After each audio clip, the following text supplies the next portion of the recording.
நான் ரொம்ப ஆச்சரியமா பார்த்த ஒரு விஷயம், நேபுகாத் நேச்சாரு அழகான திறமையான வாலிபர்களை எடுத்துக்கிட்டாரு. அவர் எடுத்துக்கிட்டு அவருக்கு யூஸ் பண்ணிக்கிறார். நம்ம ஆண்டவரோட ஸ்பெஷாலிட்டி என்ன தெரியுமா? உலகத்துல உள்ள திறமையானதெல்லாம் எடுத்து பிசாசு யூஸ் பண்ணிப்பான். பைத்தியமான இருக்கக்கூடிய நம்ம எடுத்து கர்த்தர் யூஸ் பண்ணுவார். இந்த உலகத்துல எது தள்ளப்பட்டதோ, வேண்டாம் என்று விடப்பட்டதோ, கணக்கிலேயே வராத பையன் ஒருத்தன் ஆடு மேய்ச்சிக்கிட்டு இருப்பான், அவனை கர்த்தர் செலக்ட் பண்ணுவார். ஆயிரங்களில் சிறியதுன்னு ஒன்று இருக்கும், அதை கர்த்தர் செலக்ட் பண்ணுவார். அதான் வசனம் சொல்றது, திறமையானதை உலகத்தின் ஆளுகை எடுத்துக்கொள்ளும். இந்த உலகத்தில் இருக்கிற கவர்மெண்ட் யாரை எடுக்கும்? நல்லா படிச்சவனை எடுக்கும்.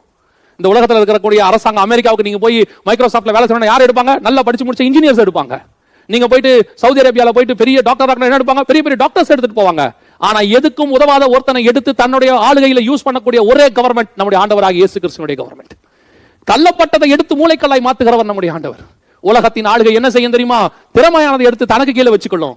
ஆனா நம்முடைய ஆண்டவருடைய ஆளுகை எப்படிப்பட்ட தெரியுமா? தள்ளப்பட்டதை எடுத்து தலைக்கு மேல வச்சுக்கொள்ளும். அதான் நம்முடைய ஆண்டவர். அந்த ஆளுகை தான் நம்ம விரும்பணும்.